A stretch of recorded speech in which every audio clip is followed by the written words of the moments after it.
Okay, yan. At welcome back sa Rapido TV mga kaibigan. Kumusta po ang lahat? Naway nasa mabuti pong kalagayan. At ito nga dahil sa pagkauli po nito pong 6 na suspect nung dumukot sa mga sabongeros ay muli po na bubuksan ang kaso at mayroon naman pong investigasyon na gagawin. At dahil nga ay idinadawit ni atong itong si Arnie Tibes ay kasama po na iimbestigahan mga kaibigan. So kung mangyari po na mapatunayan na itong si Arnie Tibes sa kasong ito ay talagang sangkot, ibang kaso na naman po ang haharapin ito pong si Arnie Tibes mga kaibigan. At ito nga ang video ay atin munang pakinggan nitong mga pahayag ni DOJ Secretary Boyeng Remulla. Sir, yun nga po, yung Friday, na-arresto po yung 6 na wanted po para po sa case number 1 sa missing sabongeros. Ano na po yung magiging next step natin? Paano na po usad yung... Wala pa akong report Wala pa akong report of arrest That's why iniintay ko na mabigay yung report of arrest sa amin. Kasi nga, para we can move forward with the cases. Yun lang iniintay ko. Wala pa kaming report of arrest. Pero sir, ganyan pa rin po ba yung sitwasyon? Yung 6 na pamilya ayaw na talaga na ipagpatuloy yung... Meron tayong theory dyan. Meron ka na laging private complainants at meron ka interest of the state. Kahit na ang private complainants ay ayaw na magharap ng kaso, ngunit ito'y hinawakan na ng Estado, malamang at marahil pwede pa rin ituloy ng Estado kung nandiyan ang ebidensya. Crime against against ano ba tawag dito? Crimes against persons lang ba ito? Hindi. Public order, Crimes against public order ito Kaya ang Estado may interest pa rin siya. Tapos sir, the families are requesting sana na makausap daw po kayo ulit at eventually... Ayun, parating pala ngayon i-areglohin namin this week. Kung kaya namin i-areglohin na Biyernes makausap ko sila, ay gagawin namin. Sir, kasi they feel that these abductions, kidnappings, yung mga pagkawala ng mga mahal na sa buhay ay konektado at isang grupo raw po yung nasa likod nito.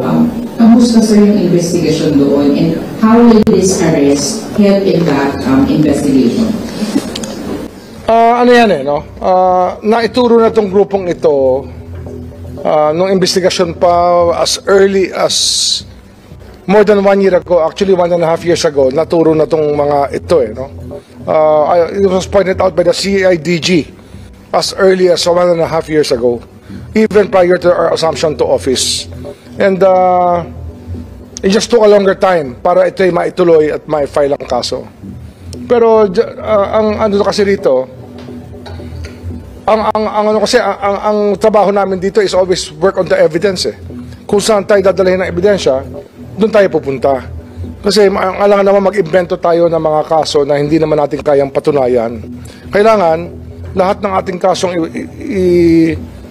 ipupukol, dapat to may ebidensyang nakasubaybay at sinasandalan. Kaya ito, hanggang saan tayo dalhin ng ebidensya, doon tayo pupunta.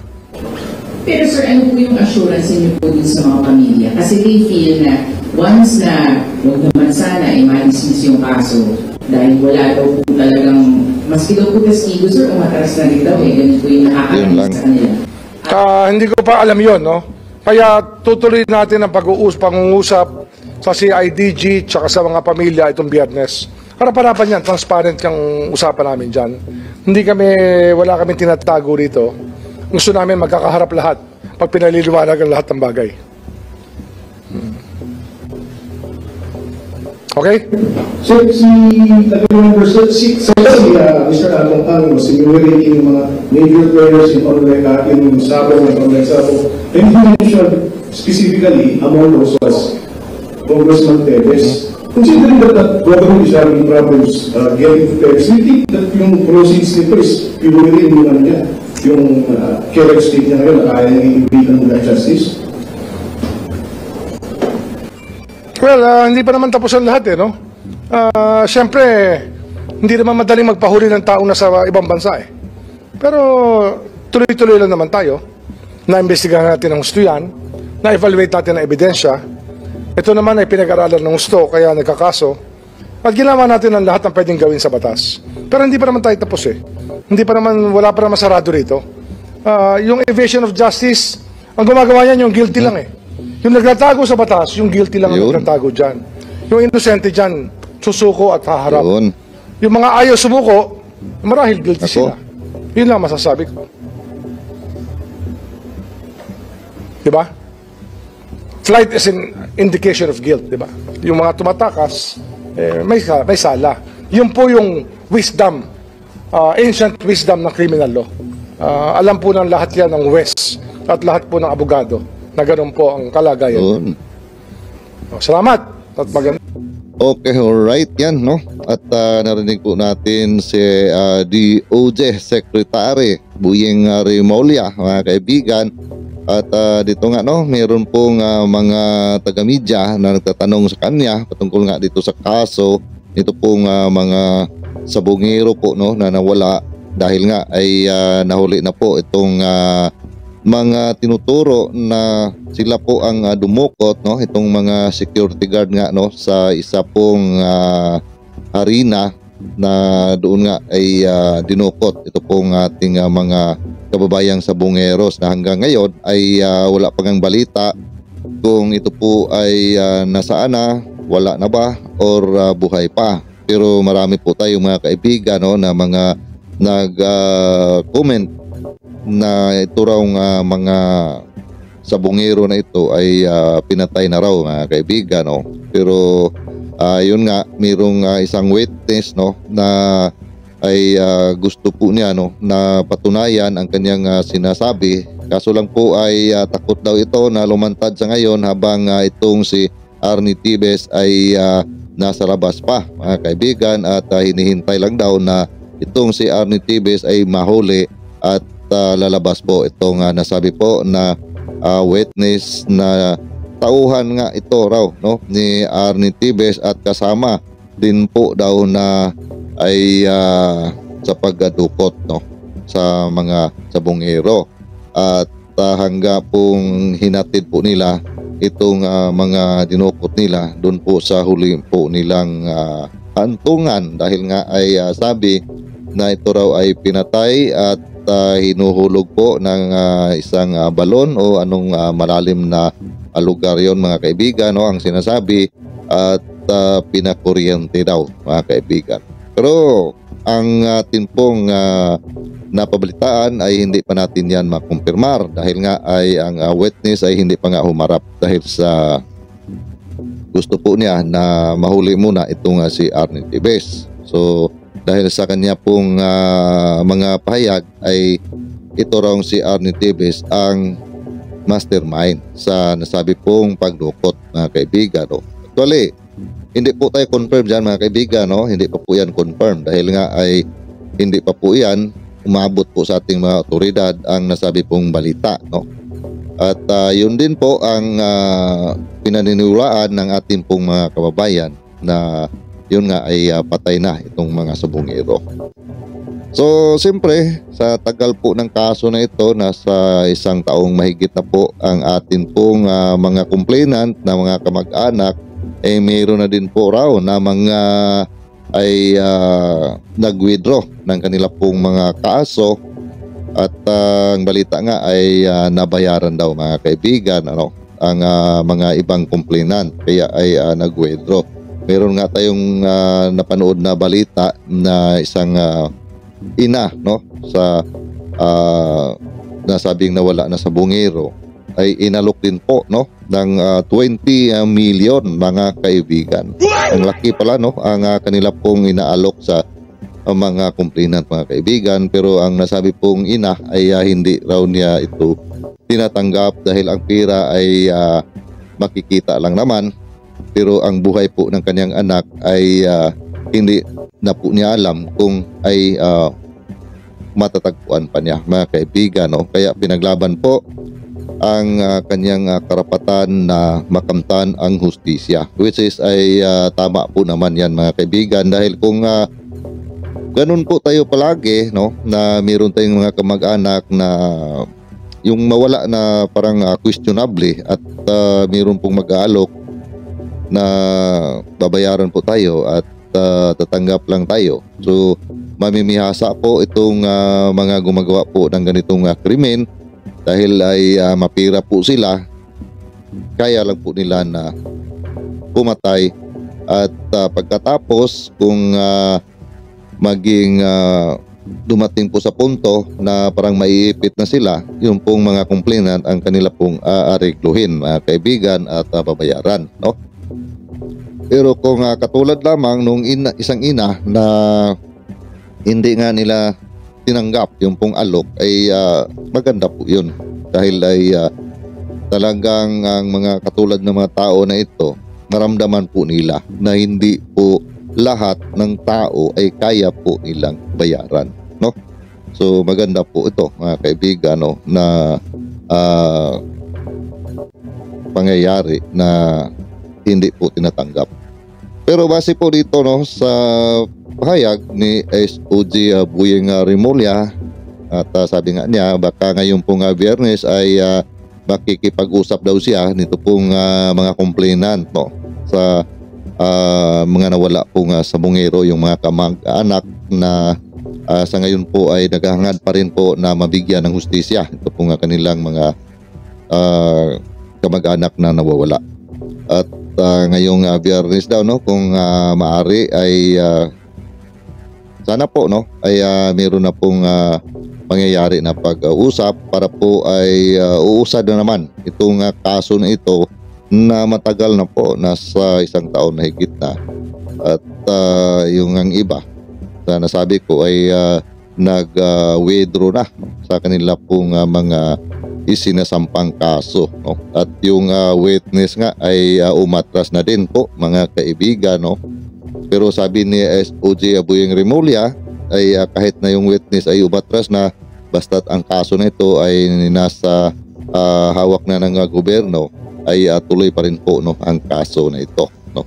So base naman po dito sa pag-iimbestiga at sabi nga ay itong si Arnie Tibes, dahil ay idinadawit nga ni Atong Ang kasama po na maiimbestigahan. At kung ito man po si Arnie Tibes ay mapatunayan na talagang sangkot dito po sa pagkawala nito pong mga sabongeros, dagdag na naman po ito sa kaso nito pong dating congressman na si Arnie Tibes, mga kaibigan, ano?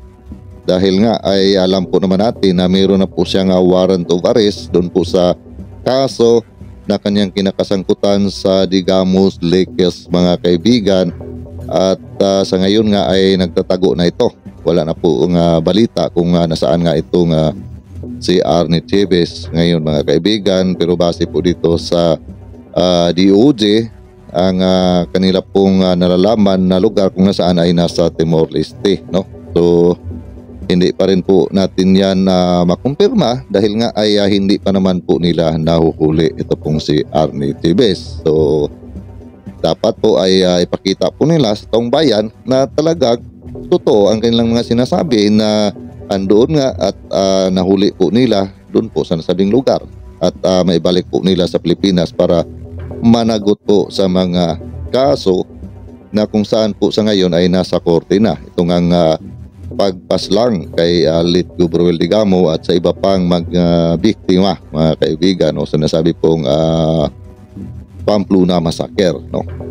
At ito naman pong si Atong Ang, siyempre ay siya nga po ang unang suspect dito, no? Dahil nga ay ang mga nawala po na mga sabongero ay doon mismo, no, sa kung saan sa pag-aari po niya na arena.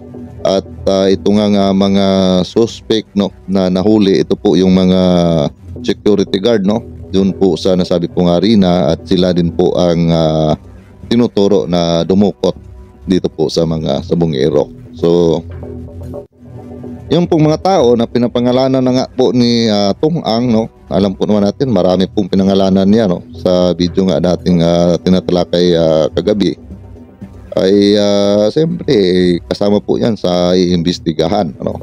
Dahil ay galing po yan kay Atong Ang at siya po ang nagbanggit sa mga pangalan at doon po nila patunayan kung sino ba talaga ang mastermind dito po sa pag-adukot ng ating mga kababayan na kung sabi ng ating mga taga-suporta ay kung mayroon mang nangyari na nagawa po na panluloko o kasalanan ay dapat pinapahuli lamang nire-report sa pulis para hulihin at panagutin sa kanila pong mga ginawa na panluloko. Pero ewan ko mga kaibigan kung ano po talaga ang dahilan kung bakit po ay pinadukot nila itong mga sabongeros na ito.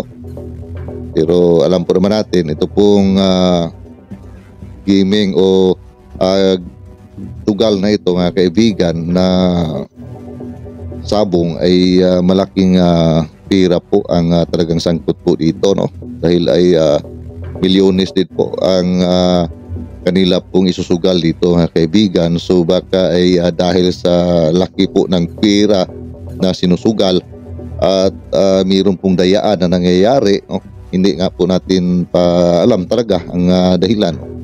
Kaya siguro ay nangyayari po na pinadukot po ang ating mga kababayang sabongeros na ito mga kaibigan. So dito po sa pahayag ni SOG Remulla, ang masasabi ko po dito ay maganda po yan na talagang iimbestigahan at kung sino man po yung mga pinangalanan po ni Atong Ang na mga tao na sangkot po ay iimbestigahan po lahat para po ay mabigyan naman po ng hustisya ang atin pong mga kababayan po na mga dinudukot at para naman po ay ito pong mga kaanak ay maramdaman po nila na ang ating gobyerno ay hindi nga natutulog sa patungkol sa mga ganito po na mga krimen na nangyayari at talagang inaaksyonan po nila dahil matagal na po ito mga kaibigan ang kaso na ito hanggang ngayon ay yun nga siguro yung iba na tumanggap na lang po ng bayad, hindi rin natin sila masisisi dahil nga siguro sa nawala na po yung pag-asa po nila na makamit pa nila ang hustisya at yun na nga ay tinanggap na lang siguro nila yung pong pera mga kaibigan. At dito nga sa pagkahuli ng 6 na suspect mga kaibigan marami pa tayong mga complainant na nagsasabi nga na parang sinadya po ang pangyayari po na paghuli na ito dahil nga ay yung pong mga complainant ay nag-withdraw na so kahit man hinuli raw ito ay madidismiss na ang kaso dahil wala na pong complainant. So yun po ang atin pong nabalitaan. Pero aasa pa rin po tayo na yung pong hustisya ay manatili po na mangibabaw po mga kaibigan para po sa ating mga kabayan na naging mga biktima dahil ay kung mangyayari din po yan sa atin ay ganun din po naman ang atin pong mga aasahan na mabigyan po ng hustisya ang atin pong mga kamag-anak. So hanggang dito lang po muna tayo at kung muli ay magpapasalamat sa inyong patuloy na pagsuporta, pagsubaybay dito po sa aking mga ginagawa po na mga reaction video at kung nagustuhan po ninyo ang video na ito, like naman at pakishare na rin po kung maaari. At see you po sa next video ko. God bless all of us. Mag-iingatan po tayo lagi. Saan man tayo naroon.